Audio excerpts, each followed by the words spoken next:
വീഡിയോയിലേക്ക് എല്ലാവർക്കും സ്വാഗതം. ഞാൻ ജിതിൻ, ഞാൻ ഷെറിൻ.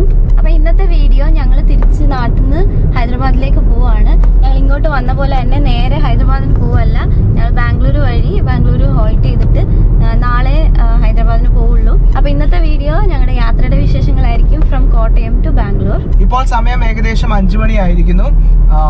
ഇവിടെ നിന്നൊരു 11 മണിക്കൂർ യാത്രയുണ്ട് എനിക്ക് തോന്നുന്നു. പക്ഷേ നമ്മളൊരു 2-3 മണിക്കൂർ എങ്ങനെയാണെങ്കിലും കൂടുതൽ എടുക്കും. മിക്കവാറും വൈകുന്നേരം ഒരു 7 മണി 7:30 ആകുമായിരിക്കും എന്ന് വിചാരിക്കുന്നു. ഇടയ്ക്ക് ബ്രേക്ക് ഒക്കെ എടുത്ത്, അതുപോലെ തന്നെ ഇടയ്ക്ക് ഗോപിക ചേച്ചിയുടെ വീട്ടിലൊന്ന് കയറണം. തൃശ്ശൂരാണ് ചേച്ചിയുടെ വീട്. അപ്പോൾ അവിടെയും കയറണം. അതെല്ലാം കഴിഞ്ഞ് മിക്കവാറും ചെല്ലുമ്പോൾ ആ സമയമാവും. അപ്പോൾ ഇന്നത്തെ ഈ ഒരു യാത്രാ വിശേഷങ്ങളും കാര്യങ്ങളും കാഴ്ചകളും ഒക്കെ ആയിരിക്കും നിങ്ങളുമായിട്ട് പങ്കുവെക്കുക. അപ്പോൾ സ്റ്റേ ട്യൂൺഡ്.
അങ്ങനെ കാലടി കഴിഞ്ഞിട്ട് ചാലക്കുടിയിലേക്ക് പോയിക്കൊണ്ടിരിക്കുക. ഏകദേശം ഒരു 18 കിലോമീറ്ററും കൂടി ഉണ്ട്. 23 മിനിറ്റിൽ അവിടെ എത്തും.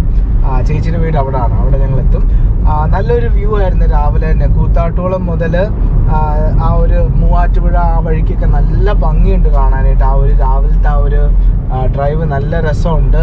കോടയൊക്കെ നിറഞ്ഞു നിൽക്കുന്നതും നല്ല ഭംഗിയുണ്ട് കാണാനായിട്ട്. അങ്ങനെ ഞങ്ങൾ ഇവിടെ വരെ എത്തി.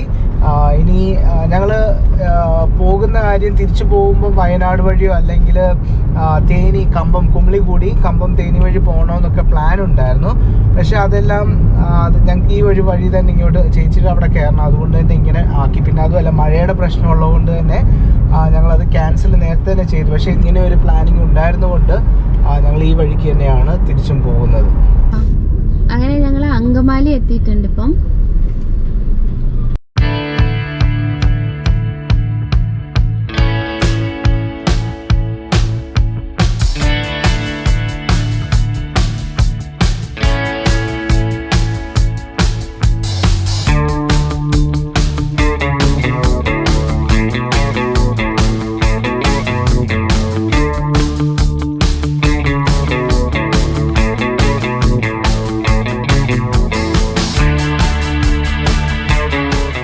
അങ്ങനെ ഞങ്ങൾ ചേച്ചിയുടെ വീട്ടിൽ കയറിയിട്ട് ഇറങ്ങി ചാലക്കുടിയിൽ.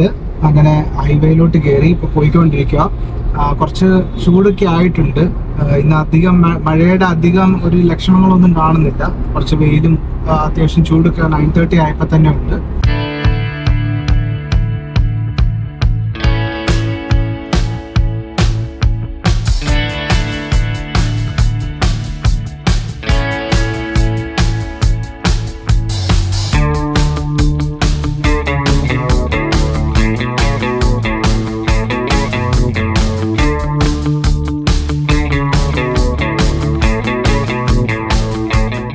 ഭയങ്കര ചൂട്.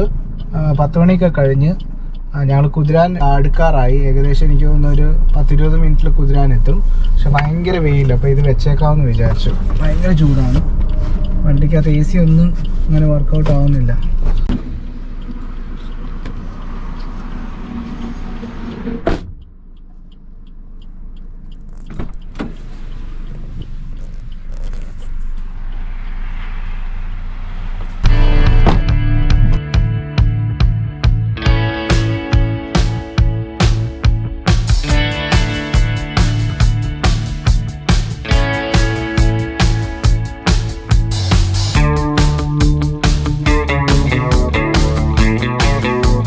അങ്ങനെ തൃശ്ശൂർ ജില്ലയിൽ ലൊക്കേറ്റ് ചെയ്തേക്കുന്ന കുതിരാൻ ടണലിൽ കൂടെയാണ് ഇപ്പോൾ ക്രോസ് ചെയ്യാനായിട്ട് പോകുന്നത്. നിങ്ങൾക്ക് കാണാൻ പറ്റുന്ന പോലെ ഇതൊരു ട്വിൻ ട്യൂബ് ടണലാണ്. വളരെ വലിയ ടണൽസ് ആണ്. അപ്പോൾ ഇപ്പോൾ മെയിൻ്റനൻസിൻ്റെ ഭാഗമായിട്ട് വണ്ടികൾ ഓപ്പോസിറ്റ് സൈഡിൽ നിന്നും വരുന്നുണ്ട് ബാരിക്കേഡ് വെച്ചിട്ട്. ഇതുവഴി പോകുന്നത് നാഷണൽ ഹൈവേ 544 ആണ്. അതുപോലെ തന്നെ സൗത്ത് ഇന്ത്യയിലെ വൺ ഓഫ് ദ ലോങ്ങസ്റ്റ് ടണലാണ് ബൈ റോഡ് ട്രാൻസ്പോർട്ട്. ഇത് ഓൺ ചെയ്യുന്നതും റൺ ചെയ്യുന്നതും എല്ലാം നാഷണൽ ഹൈവേ അതോറിറ്റി ഓഫ് ഇന്ത്യയാണ്. നേരത്തെ ഈ ഒരു വഴി പലർക്കും ഒരു പേടി സ്വപ്നമായിരുന്നു, പ്രത്യേകിച്ച് ട്രക്ക് ഡ്രൈവേഴ്സിനൊക്കെ. ചില സമയങ്ങളിൽ ഇവിടെ മണിക്കൂറുകൾ ബ്ലോക്ക് വരാറുണ്ട്. അതുപോലെ തന്നെ ആക്സിഡൻറ്റ്സ് ഒത്തിരി നടക്കുന്ന സ്ഥലമാണ്. ഇപ്പോൾ ഈ ഒരു ടണൽ വന്നതിന് ശേഷം ട്രാൻസ്പോർട്ടേഷൻ വളരെ ഈസിയായി. ഇതൊരു 6 ലെയിൻ റോഡാണ്.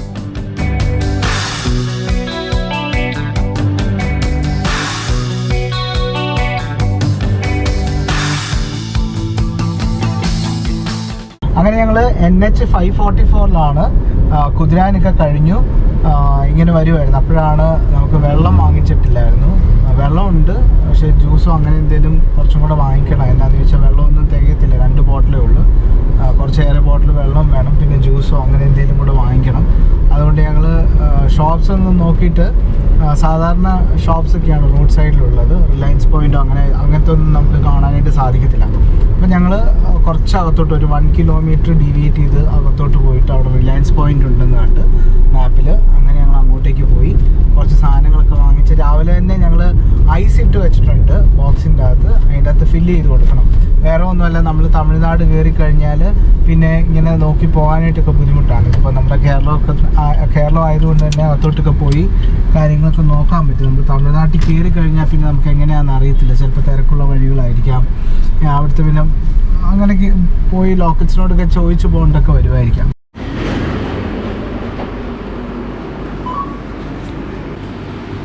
അങ്ങനെ ഞങ്ങൾ റിലയൻസിൽ കയറി കുറച്ച് സാധനങ്ങൾ വാങ്ങിച്ചു. കുറേ ജ്യൂസും പിന്നെ ഐസ്ക്രീമും അങ്ങനത്തെ കുറേ കാര്യങ്ങൾ വാങ്ങിച്ചു. അത് ഞങ്ങൾ രാവിലെ ഇതിൻ്റെ അകത്ത് ഐസും കാര്യങ്ങളൊക്കെ ഇട്ടു, പക്ഷെ വാങ്ങിക്കാനായിട്ട് സമയം കിട്ടിയില്ല. ഇന്നലെ ഹരിബറിയായിരുന്നു, അതുകൊണ്ട് അങ്ങനെ സമയം കിട്ടിയില്ല. ഇന്നലെ കുറേ പരിപാടികളുണ്ടായിരുന്നു. അങ്ങനെ ഇതിൻ്റെ അകത്ത് ഞങ്ങൾ ഐസ്ക്രീം, അതുപോലെ തന്നെ ഈ ഒരു ഇതും തണുപ്പില്ലല്ലോ, ഇത് 2 എണ്ണം. അപ്പോൾ ഇത്ര സാധനങ്ങൾ ഇതിൻ്റെ അകത്ത് വെച്ച് ഞങ്ങൾ പാക്ക് ചെയ്യാൻ പോവാണ്. ഇതിപ്പോഴും എടുക്കുന്നില്ല.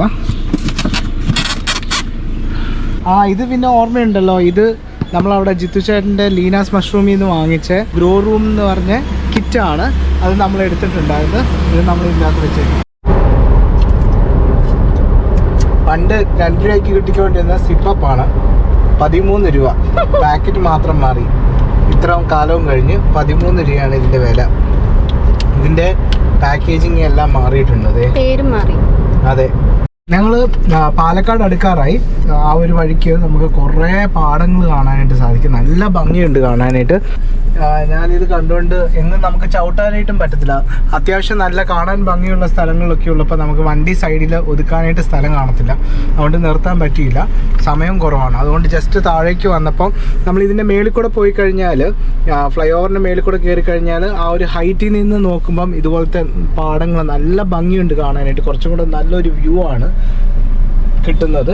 ഏതായാലും ഞങ്ങൾ സൈഡിലോട്ടൊന്ന് ജസ്റ്റ് ഈ വഴി പണി നടക്കുന്നതുകൊണ്ട് സൈഡിൽ കൂടെ വരേണ്ടി വന്നു, സർവീസ് റോഡ് വഴി കയറി വരേണ്ടി വന്നു. അങ്ങനെ വന്നപ്പോഴാണ് ഈ ഒരു പാടം കണ്ടത്. അങ്ങനെ ജസ്റ്റ് ഒന്ന് ചവിട്ടി, നല്ല ഭംഗിയുണ്ട് കാണാനായിട്ട്.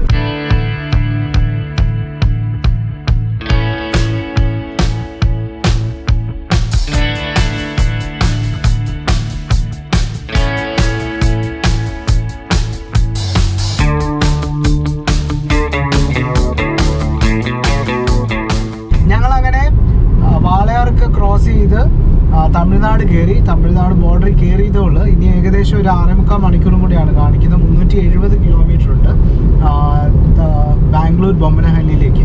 അപ്പോൾ പോയിക്കൊണ്ടിരിക്കുവാണ്.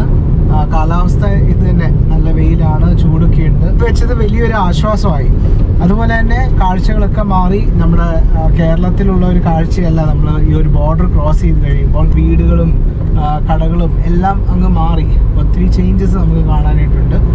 ഈ ഒരു വ്യത്യാസം നമുക്ക് മനസ്സിലാക്കാനായിട്ടുണ്ട്. അത് നല്ലൊരു ഭംഗിയുണ്ട് കാണാനായിട്ട്.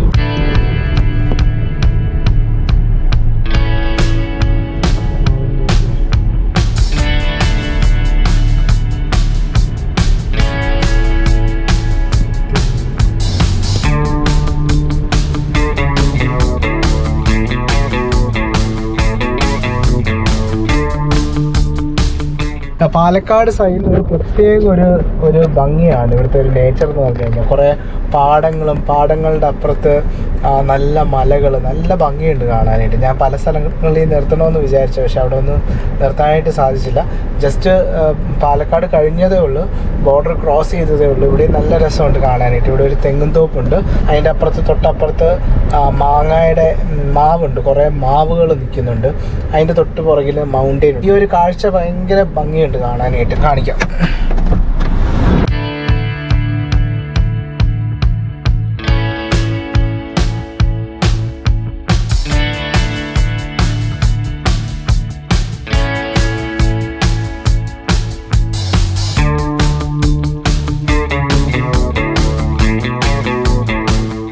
കോയമ്പത്തൂരൊക്കെ കഴിഞ്ഞ് ഒരു സ്ഥലത്ത് ഇങ്ങനെ വാഷ്റൂം യൂസ് ചെയ്യണം.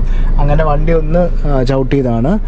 ഇത് കോയമ്പത്തൂർ കഴിഞ്ഞ് ഒരു ചെറിയ ഹൈവേയിലെ ചെറിയ വഴിയാണ്. നമുക്ക് 2 ലൈനേ ഉള്ളൂ ആകപ്പാടെ, അങ്ങോട്ടും ഇങ്ങോട്ടും പോകാനായിട്ട്. ഒരു ഡേഞ്ചറായിട്ടുള്ള ഒരു വഴിയും കൂടിയാണിത്. ഇവിടെ ഏതായാലും ഞങ്ങളൊരു ശരവണ ഭവൻ ഒരു ഹോട്ടലിന് മുമ്പിൽ ഒന്ന് നിർത്തി വാഷ്റൂം ഒന്ന് യൂസ് ചെയ്യണം. പറ്റുവാണെങ്കിൽ ലഞ്ചിനുള്ള സമയം ഏകദേശം 1 മണിയായി. ഇപ്പം ലഞ്ചിനുള്ള കാര്യങ്ങളും നോക്കണം. ഇപ്പോൾ ഇവിടെ അവൈലബിൾ ആണെങ്കിൽ ഇവിടെ നിന്ന് കഴിച്ചിട്ട് പോകണം, അല്ലെങ്കിൽ അവൈലബിൾ അല്ല, ഒന്നെങ്കിൽ ഇവിടെ നിന്ന് കഴിച്ചിട്ട് പോകണം, അല്ലെങ്കിൽ പാഴ്സൽ വാങ്ങിച്ചുകൊണ്ട് പോകാനായിട്ട് പ്ലാൻ ചെയ്യും. വെളിയിലോട്ട് ഇറങ്ങിയപ്പോഴാണ് നല്ല വെയിലും നല്ല ചൂടും. ഭയങ്കര വെയിലാണ് ഇവിടെ. വണ്ടിക്കകത്താണെങ്കിൽ നല്ല ഇരുട്ടുമാണ്. ഇതൊരു ഷെയ്ഡ് ഇട്ടേക്കുന്നത് കൊണ്ട് നല്ല ഇരുട്ടാണ് വണ്ടിക്കകത്ത്. അതുകൊണ്ട് കൂളിംഗ് ആണെങ്കിൽ നന്നായിട്ട് നിൽക്കുന്നുണ്ട്. വെളിയിലോട്ട് ഇറങ്ങിയപ്പോൾ ഭയങ്കര ചൂടാണ്. ഏതായാലും ഞങ്ങൾ ഇവിടെ ശരവണ ഭവൻ ഹോട്ടലിലേക്ക് കയറാനായിട്ട് പോവാണ്. മിനി മീൽസും വെജ് ബിരിയാണി. ഇതെന്താ തൊട്ടിക്കകത്ത് വെച്ചേക്കുന്നത്? ഇതെന്താ വെച്ചേക്കുന്നത്? ഓ, ഇതിനകത്ത് എന്തോ ഒരു കറി അവർ വെച്ചിട്ടുണ്ട്. ഇതെന്ത് കറിയാ? സാമ്പാറല്ല, വേറെ എന്ത് കറിയാ? അങ്ങനെ ഞങ്ങൾ ശരവണ ഭവനിൽ കയറി. ഏതായാലും മിനി മീൽസും അതുപോലെ തന്നെ വെജ് ബിരിയാണി ഓർഡർ ചെയ്തു. നല്ല വൃത്തിയുള്ളൊരു ഹോട്ടലാണ്. ഇവിടെ ശരവണ ഭവൻ തമിഴ്നാട്ടിൽ കയറി കഴിഞ്ഞാൽ ഒത്തിരി കാണാനായിട്ട് സാധിക്കും. പൊതുവേ ഞാൻ നേരത്തെയും ശരവണ ഭവൻ പോയിട്ടുണ്ട്. നല്ല വൃത്തിയാണ്. അത് ഉദ്ദേശിച്ചാണ്, വൃത്തിയായിരിക്കും എന്നുള്ള രീതിയിൽ തന്നെയാണ് ഞാൻ കയറിയത്. പക്ഷെ നല്ല വൃത്തിയാണ്. കാര്യങ്ങളൊക്കെ നല്ല നീറ്റായിട്ടുണ്ട്. ഈവൻ വാഷ്റൂമും കാര്യങ്ങളൊക്കെ യൂസ് ചെയ്യാനാണെങ്കിലും യാത്രയുടെ ഇടയ്ക്ക് മെയിൻ ഒരു പ്രോബ്ലം എന്ന് പറഞ്ഞു കഴിഞ്ഞാൽ വാഷ്റൂം യൂസ് ചെയ്യുക എന്നാണ്. ഏതായാലും ഇവിടുത്തെ വാഷ്റൂം ഒക്കെ നല്ലതാണ്. അപ്പോൾ തമിഴ്നാട് സൈഡിൽ എനിക്ക് തോന്നുന്നു ശരവണ ഭവനിലൊക്കെ കയറി കഴിഞ്ഞാൽ നല്ല ഫെസിലിറ്റി കിട്ടുമായിരിക്കാം. പിന്നെ പുതിയതായിട്ട് ക്യൂബ് സ്റ്റോപ്പ് എന്ന് പറഞ്ഞ കുറേ കാര്യങ്ങളും നമുക്ക് കാണാനായിട്ട് സാധിക്കും. ഇപ്പോൾ വഴിയിലൊക്കെ ക്യൂബ് സ്റ്റോപ്പ്, ഇതുപോലത്തെ ഷോപ്സും അതുപോലെ തന്നെ പെട്രോൾ പമ്പിൻ്റെ കൂടെ വരുന്ന കുറേ കാര്യങ്ങൾ നമുക്ക് കുറേ സ്ഥലങ്ങൾ നമുക്ക് കാണാനായിട്ട് സാധിക്കും. അവിടെയും വാഷ്റൂംസ് യൂസ് ചെയ്യാനായിട്ട് സാധിക്കും.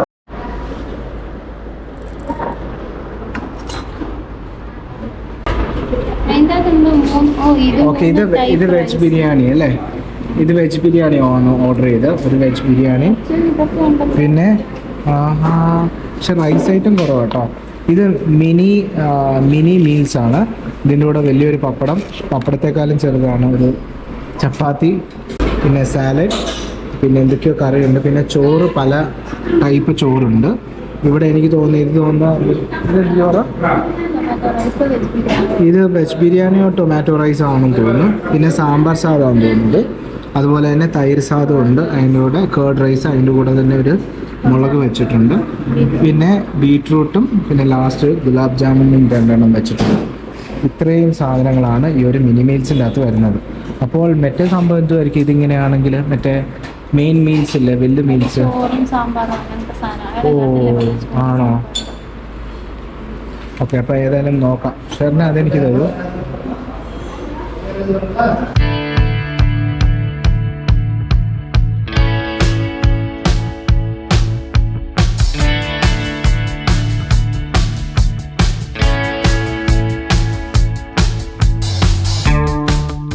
നല്ല അടിപൊളി സാധനമാണ്, ഒരു രക്ഷയില്ല.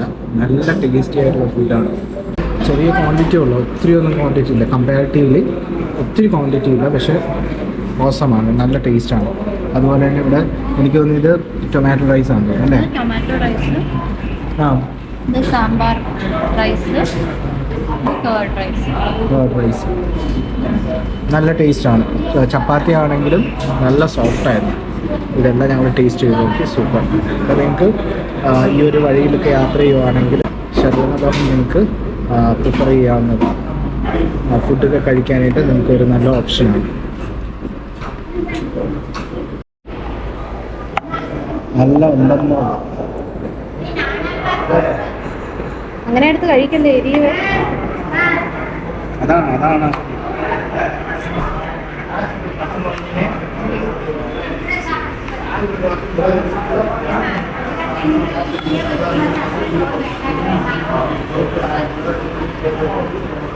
സൂപ്പറായി, നന്നായിട്ടുണ്ട്.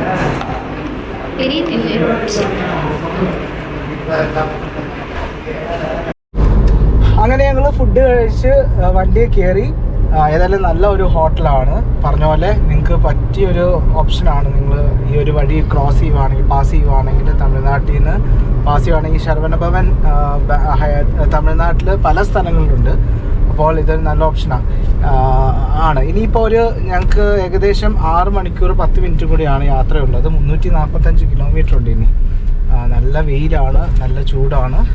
അപ്പം അങ്ങനെ ഞങ്ങൾ യാത്ര തുടരുന്നു. ചെറിയൊരു വഴി കൂടിയായിരുന്നു ഇത്ര നേരം പോയിക്കൊണ്ടിരുന്നത്. ഇതുപോലത്തെ കുറേ ചെറിയ ടോൾ ഗേറ്റ്സ് കുറേ ഉണ്ടായിരുന്നു. കുറേ ഡിസ്റ്റൻസ് ഞങ്ങൾ യാത്ര ചെയ്തു. കോയമ്പത്തൂർ സൈഡാണ്. കോയമ്പത്തൂർ കഴിഞ്ഞു. ഇനിയിപ്പോൾ ഞങ്ങൾ ഹൈവേയിലോട്ട് കയറുവാണ്. മാപ്പിൽ കാണുന്ന പോലെ വലിയ ബൈപ്പാസ് റോഡുള്ള നല്ല ഹൈവേയിലോട്ട് കയറുവാണ്. അണ്ണം ഭയങ്കര തൂക്കമായിരുന്നു. 1.5 തൂക്കമായിരുന്നു, ഒരു തൂക്കമല്ലായിരുന്നു. അണ്ണം തൂങ്ങി ഒരു പരിവായി. എനിക്കറിയില്ല, നന്നായിട്ട് ഉറങ്ങിയില്ലായിരുന്നു കഴിഞ്ഞ ദിവസങ്ങളിലൊക്കെ. അതുകൊണ്ട് നന്നായിട്ട് ക്ഷീണം ഉണ്ടായിരുന്നു. പിന്നെ വണ്ടി അങ്ങനെ ഓടിക്കുന്നതും അത്ര സേഫ് അല്ലല്ലോ. അതുകൊണ്ട് നന്നായിട്ടൊന്ന് തൂങ്ങി. 1.5 തൂക്കമായിരുന്നു. ഇപ്പൊ സാപ്പിട പോരെ എന്ത് ടീ. നിർത്തിയതിൻ്റെ തൊട്ട് പുറകിലായിട്ട് വലിയൊരു മല, അതിൻ്റെ തൊട്ട് ഇപ്പുറത്താണ് നമ്മൾ പോകുന്ന ടീ ഷോപ്പ്.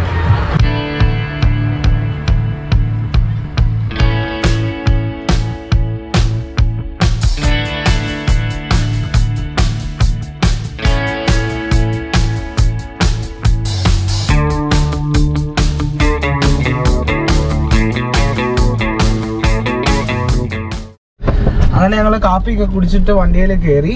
സമയം ഏകദേശം 5:20 ആയിട്ടുണ്ട്. കുറച്ച് ലേറ്റായി, കുറച്ചധികം ലേറ്റായി. സേലത്തിന് ഇനി ഏകദേശം 37 കിലോമീറ്റർ ആണ് ഇവിടുന്ന് നിന്നുള്ളത്. ബാംഗ്ലൂർ എത്തുന്ന സമയം കാണിക്കുന്നത് 9:30 ആണ്. ഞാൻ ഒത്തിരി സ്ലോയിലാണ് വന്നത്. ലേറ്റ് ആകാൻ കാരണം തന്നെ ഞാൻ കുറച്ച് സ്ലോയിലാണ് വന്നത്. സിറ്റിക്കകത്ത് കയറി കഴിഞ്ഞാൽ നമ്മൾ ഹൈദരാബാദിൽ നിന്ന് ബാംഗ്ലൂർ വന്ന പോലെയല്ല. അത് നല്ല ട്രാഫിക് ആയിരുന്നു. അത്രയും ഉണ്ടാവത്തില്ല, എന്നാലും കുറച്ചധികം ദൂരം ട്രാഫിക്കിൽ പോകേണ്ടി വരും. കുറച്ച് സിഗ്നൽസ് ഉണ്ട് സിറ്റിക്കകത്ത് കയറി കഴിഞ്ഞാൽ. അപ്പോൾ ഏതായാലും ഞങ്ങൾ യാത്ര തുടരുവാണ്. ഇനി അടുത്തത് സേലമാണ്. ഒരു 37 കിലോമീറ്ററിൽ സേലമാണ്. അങ്ങനെ ഞങ്ങൾ മുൻപോട്ട് പോവുകയാണ്.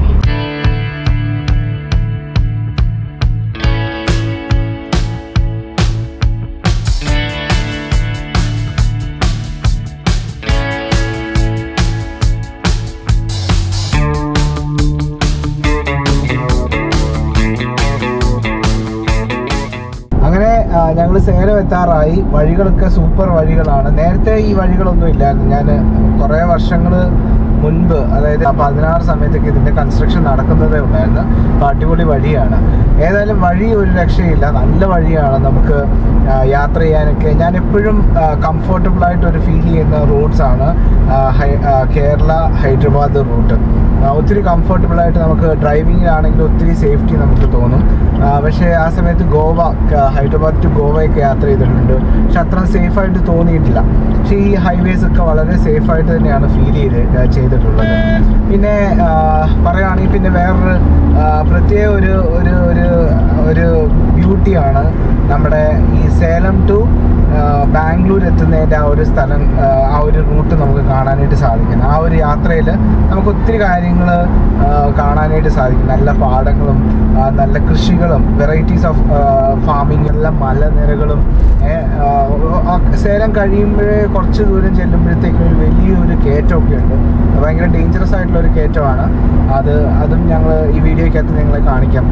നല്ലൊരു സ്ഥലമാണ് ഈ ഒരു സേലം കഴിഞ്ഞിട്ട് ബാംഗ്ലൂർ എത്തുന്ന ആ ഒരു വഴി എന്ന് പറഞ്ഞാൽ നല്ല ഭംഗിയാണ് കാണാനായിട്ട്. ഞങ്ങൾ ബൈപ്പാസിൽ കൂടെ തന്നെയാണ് പോകുന്നത്. പക്ഷേ ഇവിടെ നല്ല തിരക്കാണ്, ബൈപ്പാസിലാണെങ്കിലും തിരക്കാണ്.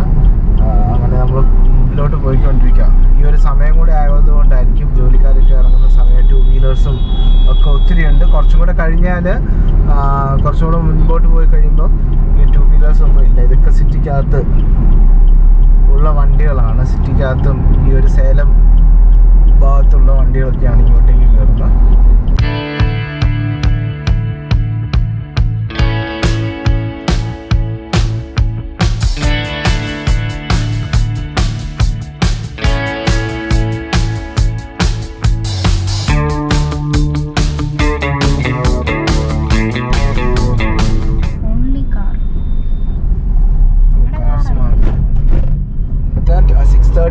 കുറച്ച് ഡാർക്ക് ആയിട്ടുണ്ട്. ഇനി നമ്മളൊരു വലിയൊരു മല കയറാനായിട്ടാണ് പോകുന്നത്. ഇത് കഴിഞ്ഞിട്ടൊരു മലയും കുറേ മലകളുടെ ഇടയ്ക്കൂടെയൊക്കെയാണ് യാത്ര ചെയ്യുന്നത്. അതൊരു ഡേഞ്ചർ ആയിട്ടുള്ളൊരു സ്ഥലമാണ്. അവിടെ കുറേ ട്രാഫിക്കിൻ്റെ ബോർഡ്സും വാർണിങ്സ് ഒക്കെ ഒത്തിരി വെച്ചിട്ടുണ്ട്, കണ്ടമാനം വെച്ചിട്ടുണ്ട്. അപ്പോൾ അത്രയും ഡേഞ്ചറസ് ആയിട്ടുള്ളൊരു ഏരിയയാണ്. ഞങ്ങൾ ഇങ്ങോട്ട് വന്നപ്പം ആ ഭാഗത്ത് നല്ല ബ്ലോക്ക് ആയിരുന്നു. ഞങ്ങൾക്ക് ഇങ്ങോട്ട് പെട്ടെന്ന് വരാനായിട്ട് പറ്റി, എന്താണെന്ന് വെച്ചാൽ ഇറക്കമായതുകൊണ്ട്. പക്ഷേ അങ്ങോട്ട് പോകുമ്പോൾ കയറ്റമാണ്, ഭയങ്കര റിസ്ക്കാണ്.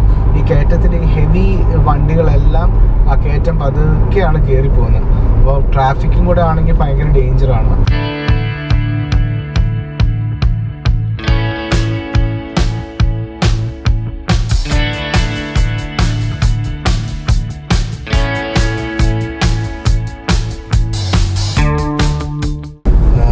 ഹെയർ പിൻ കർവ്സ് അല്ല, അത്യാവശ്യം നല്ല വളവിലെ കയറ്റമാണ്. നമ്മുടെ നാട്ടിലെ പോലത്തെ ഹെയർ പിൻ കർവ്സ് അല്ല, കുറച്ച് വലിയ കർവ്സാണ് ഉള്ളത്. അതിൻ്റെ ചുറ്റും ഈ ഒരു ഭാഗത്തൊരു പ്രത്യേക ഒരു ഫീലാണ്. ഇവിടെ മൊത്തം മലകളാണ്, ചുറ്റിനും മലകളും അതിൻ്റെ ഇടയ്ക്കൂടെയാണ് ഞാൻ നേരത്തെ പറഞ്ഞ പോലെ യാത്ര ചെയ്യുന്നത്. ഏകദേശം കുറച്ച് ഇരുട്ടിയിട്ടുണ്ട്, എന്നാലും നല്ല രസമുണ്ട് ഈ ഒരു സമയം. അതിൻ്റെ സൈഡിൽ അതേസമയം ഇത് ഫോറസ്റ്റ് ഏരിയ ആണ്. ഇതിൻ്റെ മേലത്തെ ഭാഗം ഫോറസ്റ്റ് ഏരിയയും കൂടെയാണ്. പിന്നെ സൈഡിൽ കൂടെ ആണെങ്കിൽ കുറേ പാടങ്ങളും, കയറുന്നതിന് മുമ്പ് ഈ ഭാഗങ്ങളിലൊക്കെ കുറച്ച് മുൻപ് വരെ പാടങ്ങൾ ഇവിടെയും കാണാനായിട്ട് സാധിക്കുന്നുണ്ട്. കുറേ പാടങ്ങളും കാര്യങ്ങളൊക്കെ ഉണ്ട്. നല്ല രസമാണ് കാണാനായിട്ട്. ഇവിടെ നിന്നാണ് ആ ഒരു കയറ്റം സ്റ്റാർട്ട് ചെയ്യുന്നത്. വെട്ടമൊക്കെ ഒത്തിരി കുറഞ്ഞു. ഏതായാലും ഇങ്ങോട്ടേക്ക് അധികം തിരക്കില്ല. ഞങ്ങൾ വന്ന ദിവസം താഴോട്ട് നല്ല ബ്ലോക്ക്, ഈ വഴി ഫുള്ള് ബ്ലോക്കായിരുന്നു, കിലോമീറ്റർ ബ്ലോക്കായിട്ട് കിടക്കുമായിരുന്നു. അതുമല്ല ഇങ്ങനെ ബ്ലോക്കിൽ മേലോട്ട് കയറുന്നതും ഭയങ്കര ഒരു റിസ്ക്കാണ്. എന്താണെന്ന് വെച്ചാൽ വലിയ ഹെവി വണ്ടികളൊക്കെ പതുക്കെ പോകത്തുള്ളൂ. അപ്പോൾ അതിൻ്റെ കൂടെ ബ്ലോക്കും കൂടെ ആണെങ്കിൽ അടുത്തടുത്ത് പോകേണ്ടി വരും. അങ്ങനെയൊക്കെ വരുമ്പോൾ നല്ല റിസ്ക്കാണ്.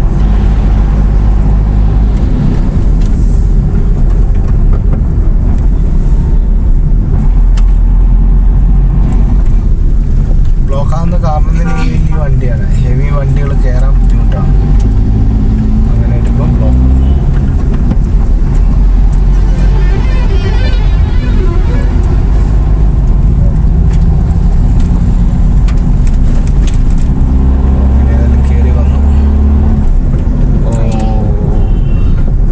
വണ്ടികളെല്ലാം പതുക്കെ കയറിക്കൊണ്ടിരിക്കുന്നതേ ഉള്ളൂ.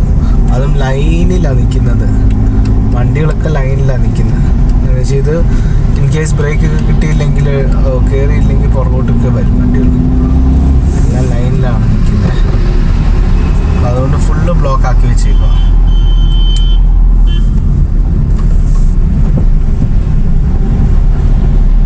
ഇനി ഏകദേശം ബാംഗ്ലൂരിന് 151 കിലോമീറ്ററാണ് കാണിക്കുന്നത്. 2.25 മണിക്കൂറാണ് കാണിക്കുന്നത് ഇവിടെ നിന്ന്. അപ്പോൾ അത്ര അടുത്താണ്, ബാംഗ്ലൂരിൻ്റെ തൊട്ടടുത്തുള്ള സ്ഥലമാണിത്.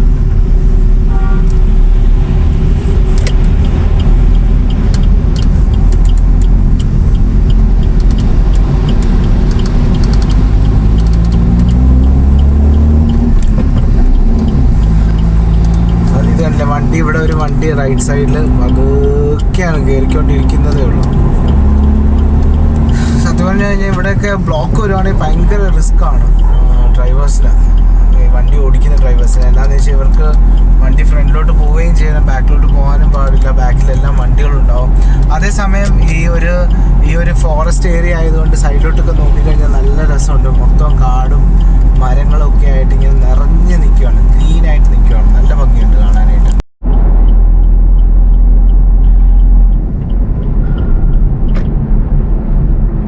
ഒരു രാത്രിയിലെ ഒരു മെയിൻ പ്രശ്നം എന്താണെന്ന് ചോദിച്ചു കഴിഞ്ഞാൽ, ഞങ്ങൾക്ക് കുറച്ച് മുമ്പ് ഒരു പണി കിട്ടിയെന്ന് പറഞ്ഞാൽ അങ്ങനെയല്ല, നമുക്ക് പ്രശ്നം ഉണ്ടായില്ല. എന്താണെന്ന് വെച്ചാൽ നമ്മൾ ഒത്തിരി സ്പീഡിലൊന്നും അല്ല, 100-120 അല്ല വരുന്നത്. നമ്മൾ വെറും 80 കിലോമീറ്റർ, 80-100 ഇടയ്ക്കാണ്. അതുകൊണ്ട് നമുക്ക് ഈസിലി നമ്മുടെ കൈ വണ്ടി നിൽക്കുന്നുണ്ട്. വേറെ ഒന്നുമല്ല, ഈ വണ്ടികൾ ഇതിപ്പോൾ ഇൻഡിക്കേറ്റർ ഇട്ടിട്ടുണ്ട്. ചില വണ്ടികൾ 2-3 വണ്ടി ഇപ്പോൾ അങ്ങനെ ഉണ്ട്. നമ്മൾ ചെല്ലുമ്പോൾ, നമ്മൾ നേരെ ഓടിച്ച ഒരു ട്രാക്കിൽ കൂടെ ചെല്ലുമ്പോൾ അവർ ലെഫ്റ്റ് സൈഡിൽ നിന്ന് പെട്ടെന്ന് റൈറ്റിൽ നിന്ന് പെട്ടെന്ന് ലെഫ്റ്റിലേക്ക് ഇൻഡിക്കേറ്റർ ഇടാതെ എടുക്കുക. ഇങ്ങനത്തെ സംഭവങ്ങളൊക്കെ അതെല്ലാം മറ്റേ മഹാരാഷ്ട്രയും ഹരിയാനയൊക്കെയുള്ള വണ്ടിയാണ്. ഇവരൊക്കെ പെട്ടെന്ന് ഇൻഡിക്കേറ്റർ ഒന്നും ഇടാതെയാണ് പെട്ടെന്ന് മറ്റേ വഴിയിലേക്ക് അടുത്ത ട്രാക്കിലേക്ക് കയറ്റുന്നത്. അപ്പം അങ്ങനെയൊക്കെ വരുമ്പോൾ ഭയങ്കര ഒരു ഡേഞ്ചർ തന്നെയാണ്. നമ്മൾ രാത്രി പോകുമ്പോൾ ഇതാണ് ഒരു മെയിനായിട്ടൊരു ഡേഞ്ചറായിട്ട് തോന്നിയിരിക്കുന്നത്. ഞാൻ നേരത്തെ വണ്ടി ഓടിച്ചിട്ടുണ്ടെങ്കിൽ ഇത്രയും തോന്നിയിട്ടില്ല. പക്ഷേ ഇങ്ങനെ ഇൻഡിക്കേറ്റർ ഇട്ട് കഴിഞ്ഞാൽ നമുക്ക് മനസ്സിലാവും പെട്ടെന്ന്. പക്ഷേ ഇൻഡിക്കേറ്റർ ഇടാതെ ആൾക്കാർ ഈ വണ്ടിയാണെന്ന് തോന്നുന്നു കുറച്ച് മുമ്പ് ഇൻഡിക്കേറ്റർ ഇടാതെ ഇവർ ട്രാക്ക് മാറി. അതൊക്കെ ഭയങ്കര ഡേഞ്ചർ. നമ്മൾ ഇത്ര സ്പീഡിലാണ് പോകുന്നത്. അപ്പം 100-ൽ 120-ലൊക്കെ പോകുമ്പോൾ പിടിച്ചാൽ പെട്ടെന്ന് കിട്ടണമെന്നില്ല. അതൊക്കെ ഭയങ്കര ഡേഞ്ചറായിട്ടുള്ള കാര്യങ്ങളാണ് ഈ വഴി കാണാനായിട്ട് സാധിക്കുന്നത്. അപ്പം നമ്മൾ പതുക്കെ പോവുകയാണെങ്കിൽ അങ്ങനത്തെ പ്രശ്നങ്ങൾ നമ്മുടെ വണ്ടിയിൽ കയ്യിൽ വണ്ടിയുടെ കൺട്രോൾ നിൽക്കും. അതുകൊണ്ട് അത്രയും പ്രശ്നം ഉണ്ടാകത്തില്ല.